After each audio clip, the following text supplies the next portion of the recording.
When I bought the ranch, the selling point wasn't the house, the land, or even the price. It was one sentence buried halfway down the listing description that made me stop scrolling.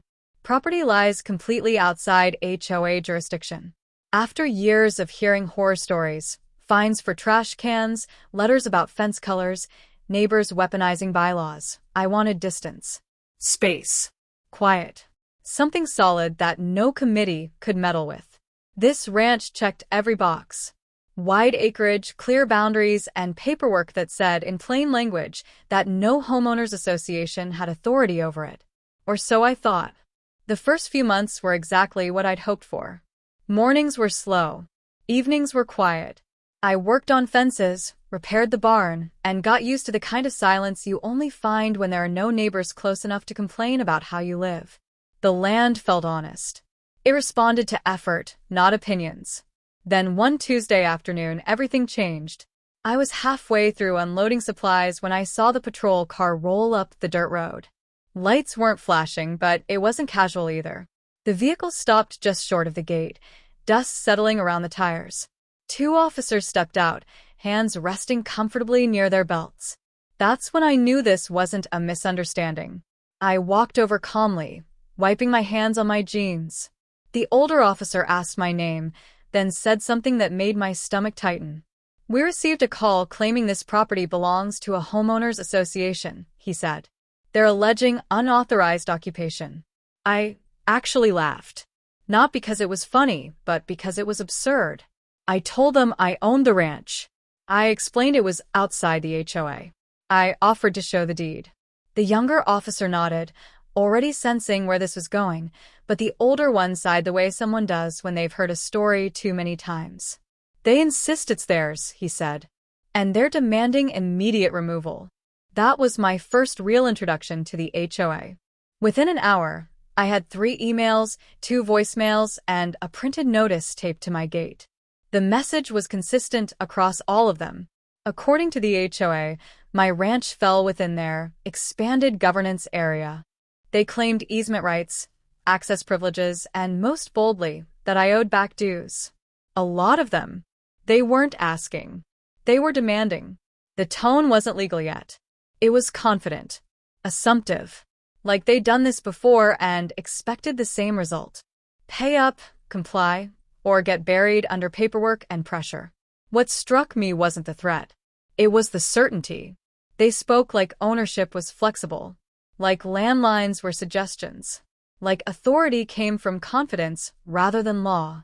Somewhere along the line, they'd convinced themselves that their reach extended as far as they said it did. By the end of the day, I understood something important. This wasn't about money. Not really. It was about control. The HOA had seen a large, independent property just beyond their boundary and decided it shouldn't exist without them touching it. So they called the cops. Not to resolve a dispute, but to intimidate. That night, I sat at my kitchen table with the deed laid out in front of me. The boundaries were clear. The language was airtight. There was no ambiguity, no overlap, no clause they could twist without outright lying. That's when I stopped feeling surprised and started feeling focused. If they wanted a fight, they weren't getting panic. They were getting paperwork. And if they thought this ended with me backing down, they were about to learn something the hard way. This wasn't their land, and it never would be. The next morning, I didn't wake up angry. I woke up alert. There's a difference. Anger makes you rush. Alertness makes you precise. And precision was exactly what the situation demanded. By 9 a.m., the HOA emails started again. This time, the language shifted. Gone was the vague confidence. In its place came bullet points, references to bylaws, and phrases like established authority and historical governance. They attached scanned documents, old maps, partial surveys, and highlighted paragraphs that looked official enough to scare someone who didn't know better. But I did know better. I spent the entire morning doing one thing, lining up facts. Not opinions. Not interpretations. Facts. I pulled the county plat maps, the recorded deed, the zoning overlays, and the easement filings tied to my parcel. Every document told the same story. The ranch had never been part of the HOA. Not originally. Not later. Not accidentally. What the HOA was relying on wasn't law. It was assumption. Around noon, I received a call from someone who introduced herself as the HOA president. Her voice was calm, practiced, and just polite enough to sound reasonable. She explained that there had been confusion in the past about the ranch and that they were simply clarifying expectations. Then she said the number, $25,000. According to her, that amount represented back dues, administrative fees, and legal costs incurred while resolving my noncompliance. She said it casually, like she was reading a utility bill. When I didn't respond immediately, she added that failure to cooperate could result in enforcement action, including eviction. I asked her one question. Can you point me to the document where my property agrees to your authority? There was a pause. She redirected, talked about shared access roads, community impact, and precedent. She mentioned that previous owners had understood the arrangement, though she couldn't provide proof of that either. Everything she said circled the issue without touching it directly, because touching it would expose the truth. I told her I wouldn't be paying anything and that all future communication should be in writing. The politeness evaporated instantly. The tone hardened. She warned me that refusing to cooperate would force the board's hand. By the end of the call, I knew exactly what they planned to do. They weren't going to back down. They were going to escalate, overwhelm, and pressure me until I folded. That's how they'd always won. That afternoon, another patrol car drove by. Slower this time. Observational. The HOA hadn't let go of the police angle. They were hoping repeated visits would rattle me, create a record, or at least make me uncomfortable enough to reconsider. It didn't work. Instead, I made calls of my own. I spoke with a property attorney who specialized in boundary disputes. I sent him every document I had. Within an hour, he called me back and said something that confirmed everything I suspected. They have no jurisdiction, he said flatly. None. This isn't a gray area. This is them overreaching. He also warned me about something else. HOAs don't like being told no. When they're challenged, they often double down, not because they're right, but because retreat would expose how far they've already crossed the line. That night, another letter appeared at my gate. This one cited an upcoming, mandatory board meeting to discuss enforcement actions related to my property. Attendance, according to the notice, was strongly advised. I smiled when I read it. They thought they were summoning me. What they didn't realize was that this meeting was the first place they'd be forced to explain themselves out loud, in front of witnesses, with documents that wouldn't lie for them. They wanted control. What they were about to get was scrutiny. The HOA meeting was scheduled for Thursday evening at the community clubhouse, a low brick building tucked between identical houses and trimmed hedges.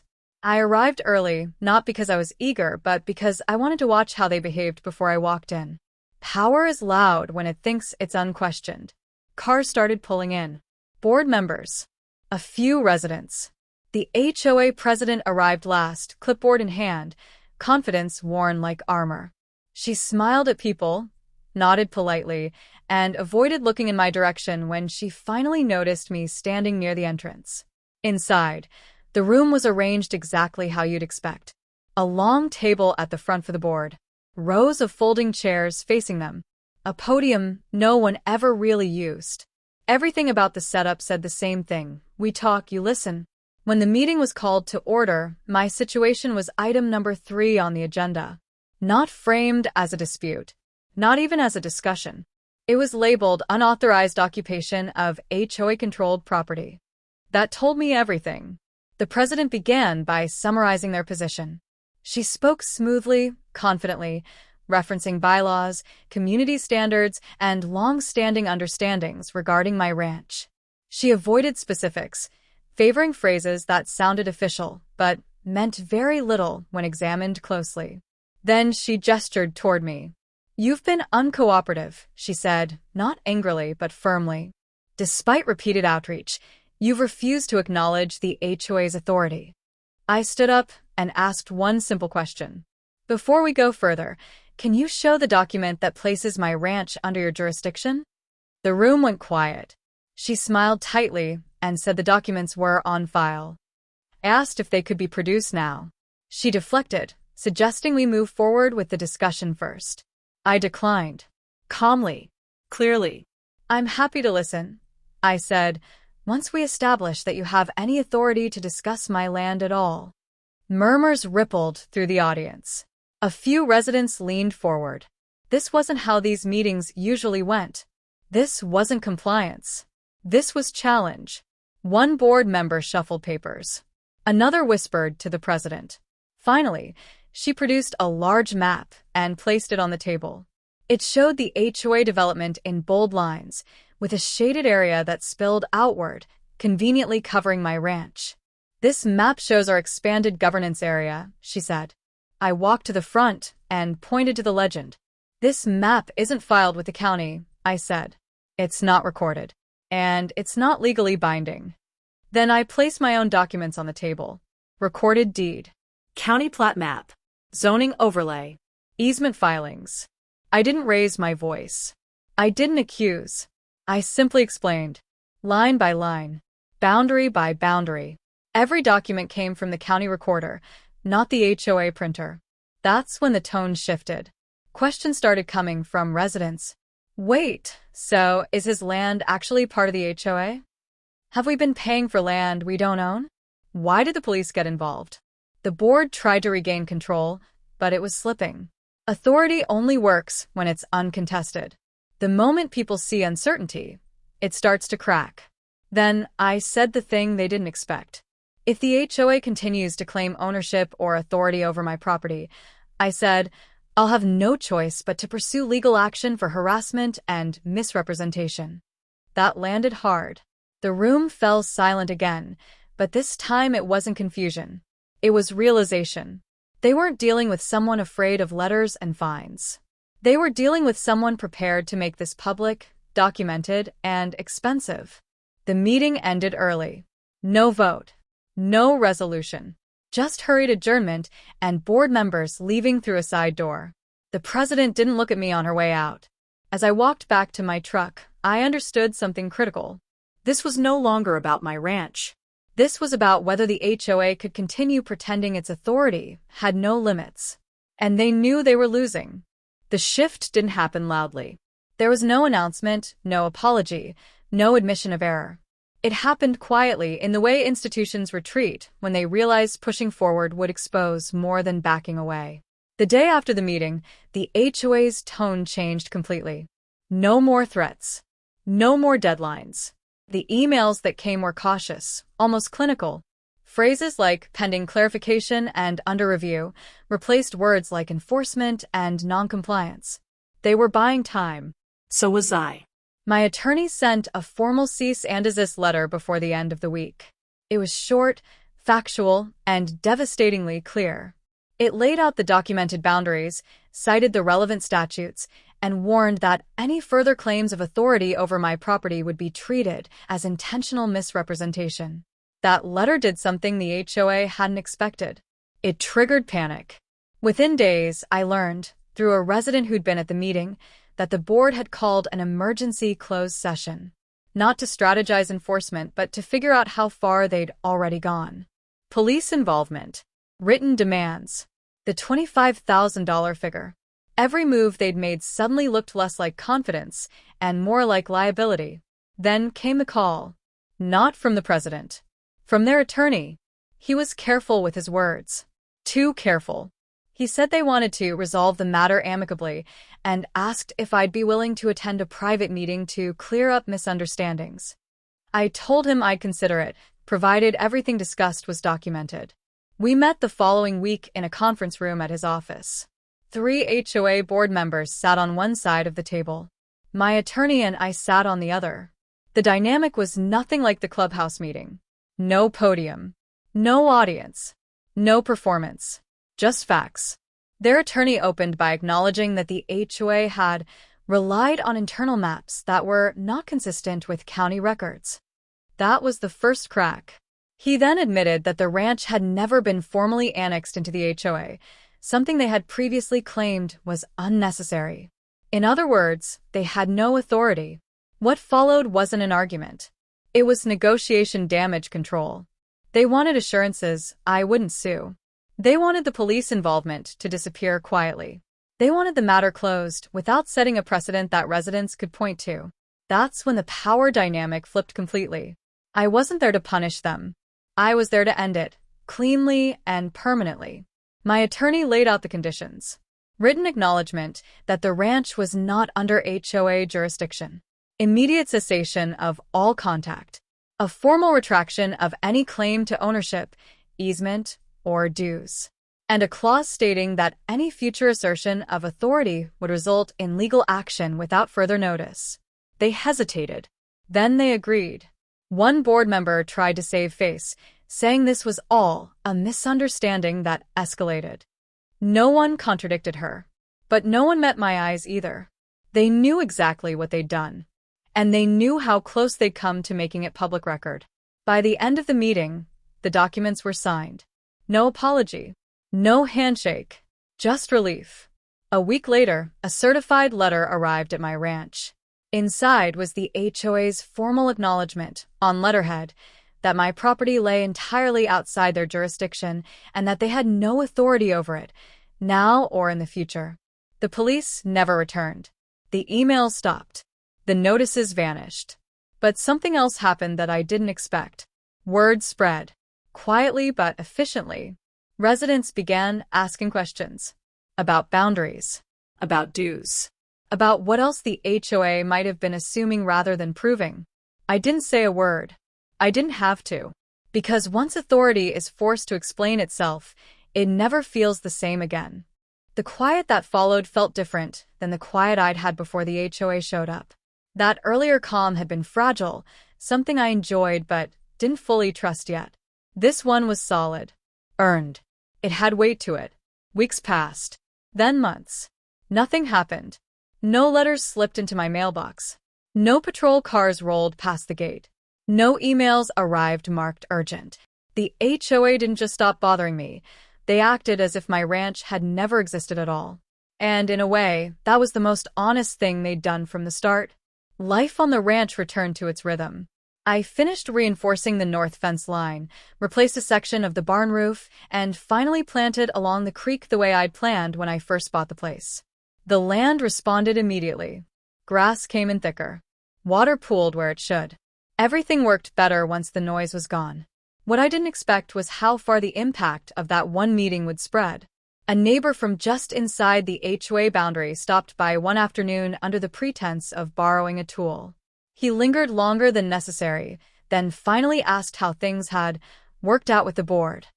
I told him the truth briefly. Showed him nothing but the final letter.